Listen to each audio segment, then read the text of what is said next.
College തലത്തിൽ നേർക്കൂട്ടം ഉൾപ്പെടെയുള്ള പദ്ധതികൾ, ശ്രദ്ധ പോലുള്ള പദ്ധതികൾ പ്രിൻസിപ്പലിന്റെയും വൈസ് പ്രിൻസിപ്പലിന്റെയും എല്ലാം നേതൃത്വത്തിൽ ഇത്തരം ചില പദ്ധതികൾ ശക്തമായ നിലയിൽ നമ്മൾ നടത്തുകയാണ്. അധ്യാപകരും രക്ഷകർത്താക്കളും വിദ്യാഭ്യാസ മേഖലയിൽ പ്രവർത്തിക്കുന്ന എല്ലാ വിഭാഗം വരുന്ന സംഘടനകളെയും ജനവിഭാഗങ്ങളെയും എല്ലാം കോർത്തിണക്കിക്കൊണ്ട് വിദ്യാലയങ്ങളെ ലഹരി വിമുക്ത കേന്ദ്രങ്ങളാക്കി മാറ്റുന്നതിനുള്ള വലിയ ഇടപെടലുകൾ സംസ്ഥാന ഗവൺമെന്റിന്റെ ഭാഗമായി നടക്കുന്നു എന്നുള്ളത് ശ്രദ്ധേയമായ പദ്ധതിയാണ്.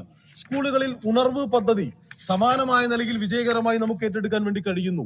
നേർവഴി എന്ന പദ്ധതി അധ്യാപകരുടെ കൂടി സഹകരണത്തോടു കൂടി കേരളത്തിലെ വിദ്യാലയങ്ങളിൽ ഏറ്റവും ശക്തമായി ഏറ്റെടുക്കാൻ കഴിയുന്നു എന്നുള്ളതും സമീപ കാലയളവിൽ കേരളത്തിലെ ഗവൺമെന്റ് നടപ്പിലാക്കിയ ലഹരി വിരുദ്ധ പദ്ധതിയുടെ ഭാഗമായി നമുക്ക് ചൂണ്ടിക്കാണിക്കാൻ വേണ്ടി കഴിയുന്നുണ്ട്. നമ്മുടെ ആശുപത്രികൾ കേന്ദ്രീകരിച്ചുകൊണ്ടുള്ള ഡി അഡിക്ഷൻ സെന്ററുകൾ, അതിന്റെ സജീവമായ പ്രവർത്തനങ്ങളും ഇതിനെ നിയന്ത്രിക്കുന്നതിന് വേണ്ടി നമുക്ക് ഏറ്റവും നന്നായി ഉപയോഗപ്പെടുത്താൻ വേണ്ടി കഴിയുന്നു എന്നുള്ളത് കൂടി നാം ശ്രദ്ധിക്കേണ്ടതാണ്. പോലീസിന്റെ നടപടികൾ വളരെ ശ്രദ്ധേയമാണ് സാർ.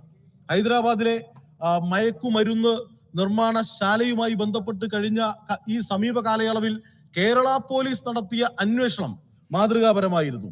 അവിടെ കേരള പോലീസ് ഒരു അന്വേഷണത്തിന്റെ ഭാഗമായി ഹൈദരാബാദിൽ തന്നെ പോയി അവിടെ പോലീസിന്റെ നേതൃത്വത്തിൽ വലിയ റെയ്ഡ് നടത്തി ആ ലഹരി നിർമ്മാണ കേന്ദ്രത്തെ പോലും ഏറ്റവും കർശനമായി നിയമപരിധിയിൽ കൊണ്ടുവന്ന് നേരിടുന്നതിനാവശ്യമായ സമീപനം സ്വീകരിക്കാൻ കേരള പോലീസിന് കഴിഞ്ഞു എന്നുള്ളതും ശ്രദ്ധേയമായ കാര്യമാണ്.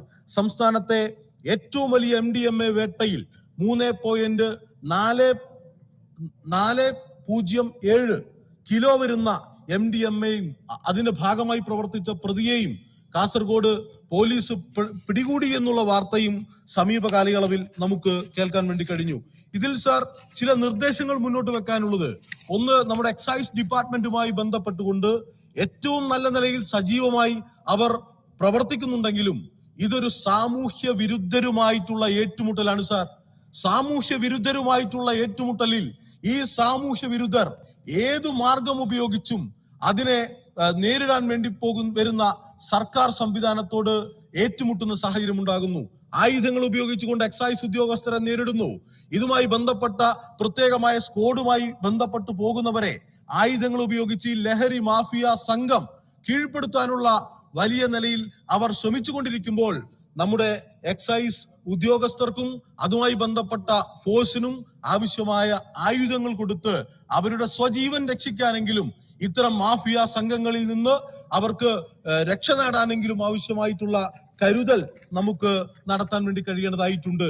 അതോടൊപ്പം തന്നെ എൻഫോഴ്സ്മെന്റ് സംവിധാനം, അതിന്റെ ഭാഗമായി നമ്മൾ വിവിധങ്ങളായ ക്യാമ്പയിനുകൾ, അതോടൊപ്പം ഇതിന്റെ ജാഗ്രതാ സംവിധാനങ്ങൾ, ജനകീയ ബോധവൽക്കരണം, ഈ കാര്യങ്ങളെല്ലാം നമുക്ക് ഏറ്റെടുക്കാൻ വേണ്ടി കഴിയണം. നിയമ ഭേദഗതി കൊണ്ടുവന്ന് ആ നിയമ ഭേദഗതിയുടെ ഭാഗമായി നമുക്ക് കൂടുതൽ കടുത്ത ശിക്ഷാ നടപടികളിലേക്ക് ലഹരി ഉപയോഗിക്കുന്നവരെ അതിന്റെ പരിധിയിൽ കൊണ്ടുവരാൻ നമുക്ക് കഴിയേണ്ടതായിട്ടുണ്ട്. ഇവിടെ അന്യസംസ്ഥാന തൊഴിലാളികളുടെ കാര്യം സൂചിപ്പിക്കപ്പെട്ടു. അതും നാം പ്രത്യേകമായി അവരുടെ ഇടപെടൽ, അവരുടെ ഈ നാട്ടിലെ ഈ പ്രവർത്തനങ്ങളിലെല്ലാം ലഹരിയുടെ സ്വാധീനം ഉണ്ടാകുന്നുണ്ടോ എന്ന് പരിശോധിക്കേണ്ടതായിട്ടുണ്ട്. അഭിമാനത്തോടു കൂടി ഞാനൊരു കാര്യം ചൂണ്ടിക്കാണിക്കുന്നത്, ഞാൻ കേരളത്തിലെ ഒരു യുവജന പ്രസ്ഥാനത്തിന്റെ ഭാഗമായി പ്രവർത്തിക്കുന്ന ഒരാളാണ്. ആ യുവജന പ്രസ്ഥാനം DYFI കേരളത്തിൽ സംസ്ഥാന വ്യാപകമായി ലഹരിക്കെതിരായി ശക്തമായ നിലയിലേക്കുള്ള ക്യാമ്പയിൻ പ്രവർത്തനങ്ങൾ നടത്തി വരുന്നുണ്ട്. ഈ നിയമസഭാ സമ്മേളനത്തിൽ പങ്കെടുക്കാൻ ഞാൻ വരുന്നതിന്റെ തൊട്ടു മുമ്പ് തന്നെ ഇപ്പോൾ DYFI സംസ്ഥാന വ്യാപകമായി ലഹരിക്കെതിരായി സംഘടിപ്പിക്കുന്ന ജാഗ്രതാ പരേഡിന്റെ ഭാഗമായി പങ്കെടുത്തുകൊണ്ടാണ് ഈ നിയമസഭയിൽ DYFIയുടെ ഭാഗമായി പ്രവർത്തിക്കുന്ന MLA-മാർ ഉൾപ്പെടെ വന്നിട്ടുള്ളത്. അങ്ങനെ മാതൃകാപരമായി പ്രവർത്തിക്കാൻ നമ്മുടെ യുവജന സംഘടനകൾക്ക് കഴിയുന്നുണ്ട്. കൂടുതൽ ശക്തിപ്പെടുത്തേണ്ടതുണ്ട്.